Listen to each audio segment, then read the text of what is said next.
اور زبیر کا بیٹا ابن زبیر, عبداللہ ابن زبیر. تو یہ نمائندہ شخصیات ہی سامنے آتی ہیں نا. مجھے بتائیں, آج اگر زرداری اور نواز شریف مل کے عمران خان کی بیعت کر لیں تو کیا یہ دو بندوں کی بیعت ہوگی؟ پوری پارٹی کی. یا عمران خان اور زرداری مل کے نواز شریف کی کر لیں, یا عمران خان اور نواز شریف مل کے زرداری کی بیعت کر لیں, تو کیا یہ دو بندوں کی بیعت ہوگی؟ پوری پارٹی کی. وہ کہتے ہیں نہیں سب نے بیعت کر لی تھی. اور بھائی نمائندہ شخصیات امت کی یہی تھی نا, باقی تو سارے بیچارے اسی طرح ہوتے ہیں. حسین تے نہیں روزانہ ماما جمنیا, حسین بننا سوکھ ہے. آپ نے بخاری میں حضرت ابو ہریرہ کا قول سن لیا کہ وہ کہتے ہیں مجھے ڈر ہے میں ان لوگوں کے نام بتاؤں تو مجھے قتل کر دو, تو انہوں نے اپنی جان بچائی. جان بچانا بھی فرض ہے, لیکن اعلیٰ ترین درجہ یہ ہے جو صحیح مسلم میں حدیث ہے, انٹرنیشنل نمبر کے مطابق 177 نمبر حدیث صحیح مسلم کتاب الایمان میں, کہ برائی جب دیکھو تو ہاتھ سے روکو. ہاتھ سے نہیں روک سکتے, زبان سے, نہیں تو کم از کم دل میں برا جانو. لیکن ذالک اضعف الایمان, یہ ایمان کا سب سے لوئسٹ درجہ ہے. تو حضرت حسین لوئسٹ درجے پر تو نہیں تھے بھائی.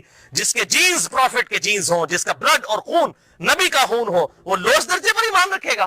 وہ تو آگے بڑھ کر باطل کا مقابلہ کرے گا. یہی وجہ ہے کہ حضرت حسین جو ہے انہوں کو یہ ٹائٹل ملنا تھا. اور یہ بھی آپ بات یاد رکھیں, حضرت حسین نے حضور کی زندگی میں کیا کارنامہ کیا ہے. 6.5 سال عمر تھی, حضور صلی اللہ علیہ وسلم کی وفات ہو گئی. کارنامہ کرنا تھا. اسلام تقوی کی بنیاد پہ کسی کو ٹائٹل دیتا ہے, ان اکرمکم عند اللہ اتقاکم. حضرت حسین نے کون سا کارنامہ کیا تھا؟ کارنامہ بھائی کرنا تھا. جنتی نوجوانوں کا ٹائٹل اس لیے ملا کہ انہوں نے وہ کام کرنا تھا کہ جب امت سو چکی ہوئی تھی انہوں نے امت کو جگایا. اور ایسی بھی امت جاگی کہ آج تک جب بھی کہیں پر ظلم ہوتا ہے حسین کی مثال پیش کی جاتی ہے. لوگ کہتے ہیں کیا ہوا جی, حسین کے ساتھ بھی تو 72 لوگ تھے نا. اگر ہم تھوڑے ہیں, سورہ نحل میں آیا کہ ابراہیم علیہ السلام اکیلے ہی پوری امت ہے. حق تھوڑا ہو, حق حق ہے, باطل باطل ہے, چاہے وہ کثرت میں کتنا ہی زیادہ ہو. ٹھیک ہے, تو یہ بات آپ سمجھیے اس حوالے سے. تو عبداللہ ابن زبیر نے بھی بغاوت کی. انہوں نے حجاز, مکہ, مدینہ اور پورے ایریے پر انہوں نے اپنی خلافت قائم کر لی, اور یزید صرف شام تک رہ گیا. تو پھر یزید نے عبداللہ ابن زبیر رضی اللہ تعالیٰ عنہ کو قتل کرنے کے لیے اور ان کی حکومت کو ختم کرنے کے لیے جو خلافت تھی, اپنے گورنروں کو بھیجا, سپہ سالاروں کو بھیجا. 64 ہجری کا یہ واقعہ ہے. اور یہ صحیح مسلم میں انٹرنیشنل نمبر کے مطابق 3245, صحیح مسلم 3245 نمبر حدیث ہے کہ ابن زبیر پر جب حملہ کیا اس دوران خانہ کعبہ کو منجنیق سے پتھراؤ کیا گیا, غلاف کعبہ بھی جل گیا. 3245 صحیح مسلم. یہ کرتوت ہے. کہتے ہیں جی وہ تو یہ تھے جنتی تھے, وہ بھی میں پول کھولنا کہنے پاس جنتی سی ہو. صحیح مسلم 3245 خانہ کعبہ کو جلا دیا. لیکن پھر اس دوران پہلے واقعہ کربلا, اس کے بعد واقعہ حرہ ہوا, اور پھر ابن زبیر پہ جب حملہ کیا اسی دوران یزید مر گیا 64 ہجری کے اندر. جب مرا تو پھر ابن زبیر نے اسی جنگ کے دوران وہ مر گیا. ابن زبیر نے کہا کہ جاؤ اپنے شیطان کی خبر لو, وہ مر گیا. تو پھر اس کی فوج تتر بتر ہو گئی. پھر 9 سال تک خلیفہ رہے اس پورے ایریے کے اوپر عبداللہ ابن زبیر. پھر جب عبد الملک بن مروان کے مرنے کے بعد بنا, اس نے پھر حجاج ابن یوسف کو بھیجا.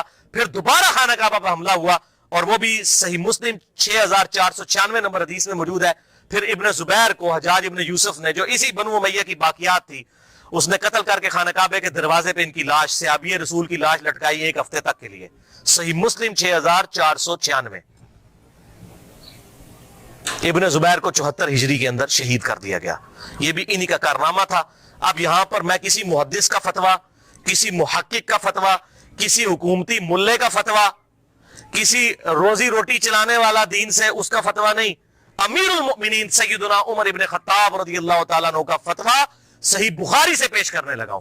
انٹرنیشنل نمبر کے مطابق صحیح بخاری میں 6830, سیدنا عمر کا جب آخری حج تھا تو آپ کو کسی نے آ کر خبر دی, اس کے بعد آپ شہید ہو گئے, کہ لوگوں میں یہ چیما گوئیاں ہیں کہ جب عمر مر جائے گا تو ہم فلاں شخص کو اپنا خلیفہ بنا لیں گے, خود ہی چن لیں گے. اب یہ فلاں کون ہے, اس کو تلاش کرنا, یہ فلاں کون تھا خلافت کا لالچی. یہ آپ کے لیے اسائنمنٹ ہے. فلاں شخص کی ہم بیعت کر لیں گے.